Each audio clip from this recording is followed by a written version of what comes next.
Hi, I am Krishna Vamsi. Today we will discuss about my experience in the learning process. నేను నా లెర్నింగ్స్లో నేను తెలుసుకుంది ఏంటంటే నేను రెండు రకాల స్టూడెంట్స్ చెప్తాను. క్లియర్గా అబ్జర్వ్ చేయండి.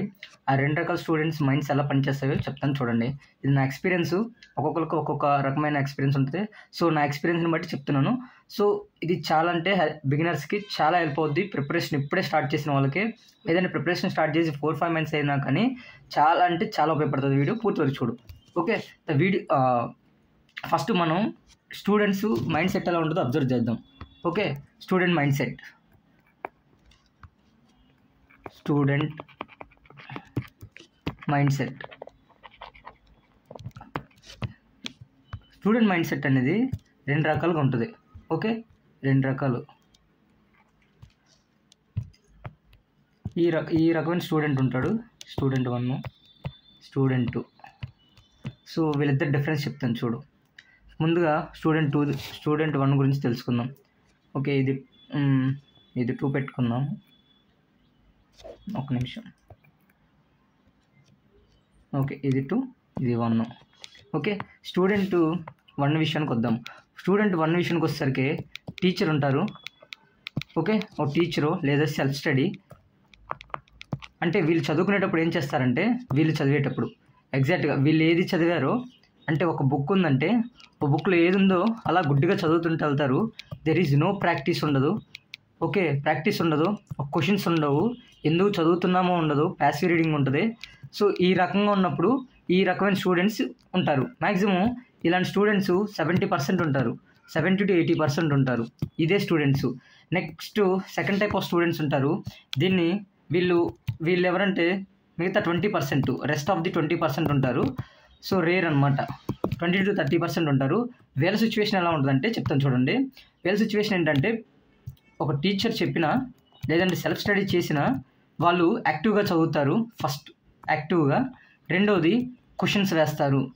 సో ఎందుకు చదువుతున్నాం ఏంటి, WH క్వశ్చన్స్ అంటారుగా, why, what, when, how. So these questions వేసుకొని చదువుతారు. సో ఈ టైప్ ఆఫ్ మైండ్ సెట్ వాళ్ళు మనకి ఇప్పటి నుంచి నేర్చుకోవడం చాలా బెటర్. ఒకవేళ మీరు కనుక ఇది చేయకపోతే ఈ టైప్ ఆఫ్ మైండ్ సెట్లోకి రాండి. దయచేసి ఇది రాకండి. ఇయర్స్ వేస్ట్ అవుతాయి. నేను 4 ఏళ్ళుగా నేను ఉన్నది కూడా సేమ్ ఈ ప్రాసెస్లో ఉన్నాను. Active reading, only notes making process, ఏదో ప్యాసివ్గా చదువుతున్నాము. సో నా బిగ్గెస్ట్ లెర్నింగ్ ఏంటంటే, డూ దిస్. ఒక్కసారి ఏదైనా ఒక కాన్సెప్ట్ చదివిన తర్వాత ఒకసారి ట్రై చేయండి. ఏ విధంగా అంటే క్వశ్చన్స్ వేయటం, యాక్టివ్గా ఉండటం. ఓకే, టీచర్ చెప్పిన దాన్ని అంటే ఎవరైనా మీకు టీచ్ చేస్తుంటే ఆ టీచర్ చెప్పిందే కాకుండా టీచర్స్ క్వశ్చన్ వేయటం, అలాంటివి ఎక్కువ చేయండి. బికాజ్ ఇక్కడ మనకి యూపీఎస్సీలో ప్రిపరేషన్ అనేది ఎప్పుడు మనకి ఏమి రాయాలని కాదు, అంటే ఏమి రాసామన్నది కాదు, హౌ టు థింక్ అనమాట. హౌ టు థింక్, మనం ఎలా ఆలోచిస్తున్నాం అనేది మనకి ఈ ప్రాసెస్లో తెలుసుకునేది. బట్ మనం ఏం చేస్తామంటే ప్యాసివ్ రీడింగ్ ఎక్కువ ఉంటుంది. సో హౌ టు థింక్ అనేది మెయిన్ ఎజెండా పెట్టుకోండి. ఇంకొక విషయం, సెకండ్ టైప్ ఆఫ్, దీంట్లో కూడా అతి ఎక్కువ చేసేవాళ్ళు కూడా ఉంటారు, అతి ఎక్కువ ఉంటుంది. సో దానికోసం నేను ఒక బౌండరీ చెప్తాను చూడండి. For example this is UPSC ocean. Okay, ఒకవేళ ఇది యూపీఎస్సీ ఓషన్ ఫర్ ఎగ్జాంపుల్ చెప్తున్నాను. ఇదంతా ఓషన్. ఓకే, ఇదంతా ఓషన్. బట్ మన యూపీఎస్సీలో ఏంటంటే జర్నలిస్టిక్ ఎగ్జామ్ అనమాట. అంటే మనం ప్రతి దాంట్లో ఎక్స్పర్ట్ అవసరం లేదు. But some times okay, for example expert అంటే మనం రీసెర్చ్ చేసి అంత సీన్ అక్కర్లేదు. బట్ రీసెర్చ్ ఇక్కడ మనకు అర్థం చేసుకోండి. ఎక్స్పర్ట్ అంటే రీసెర్చ్, పిహెచ్డీలు, సమ్ మోర్ అంటే మ్యాథమెటికల్ మోడలింగ్, కంప్యూటింగ్ మోడలింగ్ ఉంటుంది, అవి రీసెర్చ్.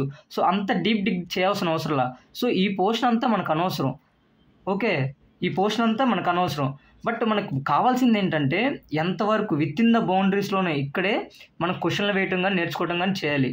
ఓకే, ఈ పరిమితి దాటిందంటే మనకి చాలా కష్టం అనమాట. ఫర్ ఎగ్జాంపుల్ యూపీఎస్సీలో మనకి ఎలా ఉంటుందంటే, ఒకవేళ మనం యూపీఎస్సీలో సెలెక్ట్ అవుతే హైరార్కీ అంటారు. హైరార్కీ అంటే ఇక్కడొక హైరార్కీ ఉంటుంది, ఇక్కడొక హైరార్కీ ఉంటుంది, ఇక్కడొక హైరార్కీ ఉంటుంది. ఫర్ ఎగ్జాంపుల్ ఇప్పుడు 2025లో మనం అయిందంటే మనం 2024లో ఉన్న వాళ్ళ కింద పనిచేయాలి, మనం నేర్చుకోవాలి. సో ఈ రకమైన హైరార్కీ ఉంటుంది.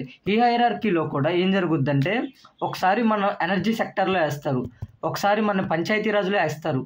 ఒకసారి మన లాజిస్టిక్లో వేస్తారు. అంటే మన పోస్టింగ్ అనేది ఒక పర్టికులర్ ఎక్స్పర్ట్ లెవెల్ అని ఉండదు. ఓకే, అంటే మన జనరలిస్టిక్గా ఐడియా ఉండాలి, ప్రతి దాని మీద ఒక అవగాహన అనే దానికోసం ఉండాలి.